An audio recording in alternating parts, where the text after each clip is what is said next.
السلام علیکم۔ ویڈیو کی طرف جانے سے پہلے میری آپ سے گزارش ہے کہ آپ اس چینل کو ضرور سبسکرائب کریں تاکہ ہر نئی آنے والی ویڈیو آپ تک پہنچ سکے۔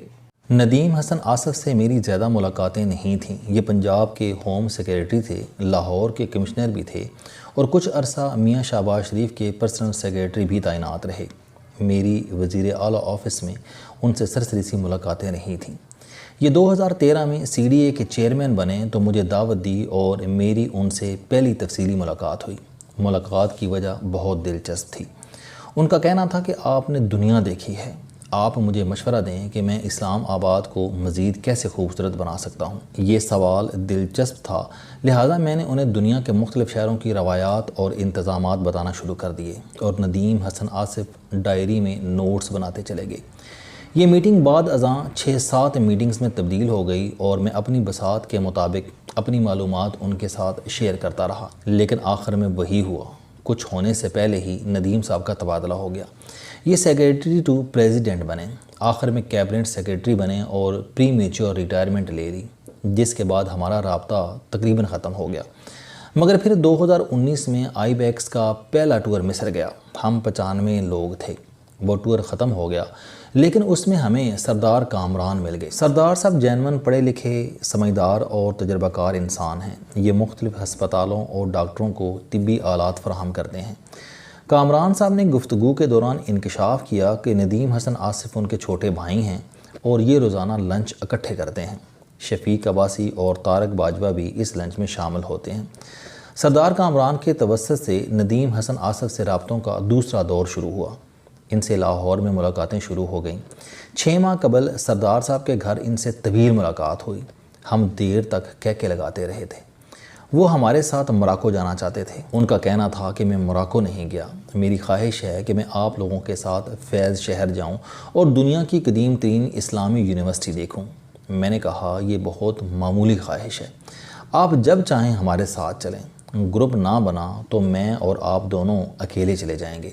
یہ وعدہ ہو گیا اور زندگی چپ چاپ آگے بڑھتی رہی۔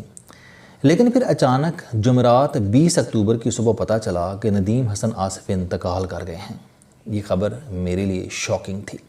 میں نے انہیں چند ماہ قبل صحت مند اور ٹھیک ٹھاک دیکھا تھا، لہٰذا یقین نہیں آیا۔ ندیم حسن آصف صحت مند تھے، عمر 65 سال تھی اور 65 سال کی عمر آج کے دور میں زیادہ نہیں ہے۔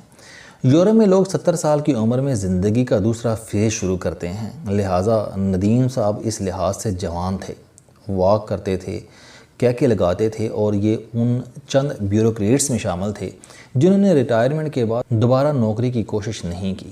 ان کا کہنا تھا کہ میں نے جتنی نوکری کرنی تھی کر لی، میں اب آزاد زندگی گزاروں گا، اور یہ آزاد زندگی گزارنے لگے۔ اپنی مرضی سے اٹھتے تھے، اپنی مرضی سے سوتے تھے اور مرضی کے لوگوں سے ملتے تھے۔ زندگی مزے سے گزر رہی تھی، لیکن پھر 2021 کے وسط میں انہیں پیشاب کی تکلیف ہونے لگی۔ پیشاب رک رک کر آتا تھا۔ ٹیسٹ کروائے تو پروسٹیٹ پھولا ہوا تھا۔ ادویات شروع کی، حالت مزید خراب ہونے لگی۔ مزید ٹیسٹ ہوئے اور پروسٹیٹ کا کینسر نکل آیا۔ تاہم ڈاکٹروں کا کہنا تھا کہ یہ خطرناک نہیں ہے، ہم اسے ادویات سے کنٹرول کر سکتے ہیں۔ ادویات شروع ہوئیں، لیکن کینسر دنوں میں جگر تک پہنچ گیا۔ سردار کامران نے علاج اور ادویات تلاش کرنا شروع کر دیں۔ پتہ چلا کہ جرمنی نے کینسر کی نیوکلیر میڈیسن بنا لی ہے۔ جرمن کمپنی سے رابطہ کیا گیا۔ پتہ چلا کہ دوا کے ٹرائل چل رہے ہیں اور کمپنی ابھی صرف 2 ملکوں کو دوا دے رہی ہے، برطانیہ اور پاکستان۔ سردار کامران نے مزید معلومات حاصل کی۔ معلوم ہوا کہ ایک ڈوز 10 لاکھ روپے میں آتی ہے۔ کم از کم 8 ڈوز لگیں گی اور دوا 6 سے 8 ہفتوں میں پاکستان پہنچے گی۔ بہرحال قصہ مختصر، سردار کامران نے دوا منگوا لی، لیکن اس دوران ندیم حسن ہمت ہار گئے۔ انہوں نے کھانا پینا بند کر دیا اور دنوں میں ویل چیئر پر آ گئے۔ دوست احباب نے موٹیویٹ کرنے کی کوشش کی، لیکن ان کا کہنا تھا کہ میں قدرتی طریقے سے واپس جانا چاہتا ہوں، مجھے ڈاکٹروں اور دواؤں کے چکر میں نہ ڈالیں۔ کہ 2 بار اسپتال لے جائے گئے، لیکن دونوں مرتبہ انہیں دوا کی پہلی خوراک نہ لگائی جا سکی۔ سردار کامران کے دوست احباب سینئر ڈاکٹر ہیں۔ ڈاکٹر نے صورتحال دیکھ کر کہا کہ ندیم حسن کے معاملے میں ایک چیز اچھی ہے، اسے درد نہیں ہو رہا، لہٰذا یہ جتنی دیر چل سکتے ہیں انہیں چلنے دیں، زیادہ تنگ نہ کریں، کیونکہ ان کے مرض کا علاج ممکن نہیں ہے۔ چنانچہ یہ چلتے رہے اور اس دوران 19 اور 20 اکتوبر کی درمیانی رات اس سفر پر روانہ ہو گئے جہاں سے کسی کی واپسی ممکن نہیں ہے۔ یہ میرے احباب میں اس نوعیت کی چوتھی موت ہے۔ میرے صحافی دوست مسعود ملک پروسٹیٹ کینسر کا شکار ہوئے اور دنوں میں دنیا سے رخصت ہو گئے۔ میرے دوست خاور محمود کو اچانک کینسر کا پتہ چلا۔ یہ جرمنی گئے، علاج کراتے رہے لیکن طبیعت نہ سنبھل سکی تو مجھ سے جولیٹ کے شہر کا نام پوچھا۔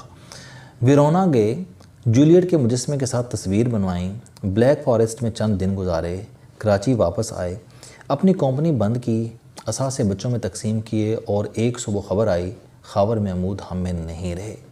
ڈاکٹر اسلم میرے بہت قریبی دوست تھے، وہ دنوں میں ہم سے رخصت ہو گئے اور اب ندیم حسن بھی ان میں شامل ہو گئے۔ احباب کی موت انسان کو ہمیشہ دکھی کر دیتی ہے، میں بھی دکھی ہو جاتا ہوں، لیکن ساتھ ہی میں یہ سوچنے لگتا ہوں کہ ان لوگوں کے بھی چند خواب تھے، زندگی سے ان کے بھی کچھ تقاضے تھے، یہ بھی بہت کچھ کرنا چاہتے تھے۔ کیا یہ لوگ اپنی وش لسٹ پوری کر سکے؟ کیا یہ کامیاب ہونے کے بعد بھی وہ زندگی گزار سکے جس کا خواب باندھ کر یہ سفر پر روانہ ہوئے تھے؟ یہ سوال ہر بار مجھے زندگی کی تلخ حقیقتوں سے متعارف کروا جاتا ہے۔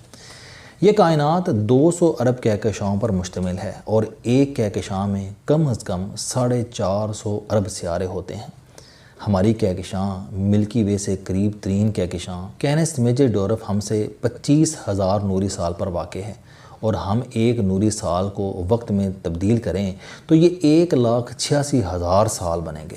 آپ اسے 25,000 سے ضرب دے کر دیکھ لیں۔ ہمارے سولر سسٹم میں مریخ ہماری زمین کا ہمسایہ ہے، اور اس ہمسائے پر لینڈ کرنے کے لیے بھی ہم اگر فضا میں 10 کلومیٹر فی سیکنڈ کی سپیڈ سے اڑیں تو ہمیں 7 ماہ لگتے ہیں، اور یہ ہم سے قریب ترین ہے، اور اس پوری کائنات میں اب تک زندگی کا سراغ صرف زمین پر ملا ہے۔ چنانچہ زندگی کی نعمت کا جتنا بھی شکر ادا کیا جائے وہ کم ہوگا۔ ہمیں اس زندگی کے ایک ایک لمحے سے لطف اٹھانا چاہیے۔ دوسری حقیقت، زندگی عارضی ہے، یہ کسی بھی وقت ختم ہو سکتی ہے۔ ہمارے سامنے لوگ آتے ہیں اور چلے جاتے ہیں، اور لوگ سال بعد انہیں مکمل طور پر بھول جاتے ہیں۔ چنانچہ جو بھی کرنا چاہتے ہیں آپ وہ آج کر لیں، کل کا انتظار نہ کریں۔ کائنات کے اس سسٹم میں کل کا لفظ فٹ ہی نہیں ہوتا۔ اللہ تعالیٰ آپ کو لمبی زندگی دے، لیکن اس کی کیا گارنٹی ہے کہ آپ لمبی عمر کے باوجود اپنی مرضی کی زندگی بھی گزار سکیں گے؟ انسان کے اعضاء 60 سال کے بعد ساتھ چھوڑنا شروع کر دیتے ہیں۔ آپ اگر 70 کی عمر میں کرکٹ کھیلنا چاہیں گے یا بسوں اور کشتیوں پر دنیا کا سفر کرنا چاہیں گے تو کیا یہ ممکن ہو جائے گا؟ یہ آج میں رہ کر کرنے والے کام ہیں، ان کی قضا نہیں ہوتی۔ چنانچہ آپ یہ آج ہی ادا کر لیں۔ کل ہر شخص کی زندگی میں ہر روز طلوع نہیں ہوتا۔ اور تیسری حقیقت، موت برحق ہے۔ دنیا کا ہر شخص فوت ہوتا ہے اور وہ ہوگا، لیکن اللہ تعالیٰ زندگی کی توفیق کم لوگوں کو ہی دیتا ہے۔ آپ اگر زندہ ہیں تو پھر زندگی گزاریں، زندہ ہونے کا ثبوت دیں، مردوں جیسی زندگی گزار کر دنیا سے نہ جائیں۔ یہ کیا بات ہوئی کہ آپ آئے تو کسی کو پتہ ہی نہ چلا، آپ رہے تو کسی کو پتہ ہی نہ تھا، اور آپ چلے گئے تو بھی کسی کو خبر نہ ہوئی۔ آپ ایسی زندگی نہ گزاریں، اس کا کوئی فائدہ نہیں ہوگا۔ ہم انسان ہیں، ہمیں کم از کم شہد کی مکھی سے بہتر زندگی گزارنی چاہیے۔ یہ بیچاری ساری زندگی پھولوں کا رس اکٹھا کرتی رہتی ہے، لیکن جب شہد پک کر تیار ہو جاتا ہے تو انسان مکھیاں اڑا کر سارا شہد چٹ کر جاتا ہے۔ آپ یقین کریں، آپ نے زندگی میں جو کمایا، جو بنایا، وہ شہد ہے۔ اس سے خود لطف اٹھائیں، ورنہ کسی دن آپ بھی شہد کی مکھی کی طرح اڑا دیے جائیں گے، اور آپ کا مال اور آپ کی کمائی کوئی اور چاٹ جائے گا۔ السلام علیکم۔ آپ سٹوڈنٹ ہیں، کوئی جاب کرتے ہیں، کاروبار کرتے ہیں، یا پھر آپ گھریلو زندگی گزار رہے ہیں۔ اگر آپ اپنی زندگی کو بدلنا چاہتے ہیں تو اس چینل علم دوستی پر آپ زندگی میں کامیابی کے لیے جاوید چوہری صاحب کے موٹیویشنل، سوشل، سیلف ڈسکوری سے ریلیٹڈ اور صحت سے متعلق بے شمار کالم سن سکتے ہیں۔ میرا دعویٰ ہے کہ یہ چینل آپ کی زندگی بدل دے گا۔ اس چینل کا مقصد اچھی باتیں معاشرے میں پھیلانا ہے، اور اچھی بات کو دوسروں تک پہنچانا صدقہ جاریہ ہے۔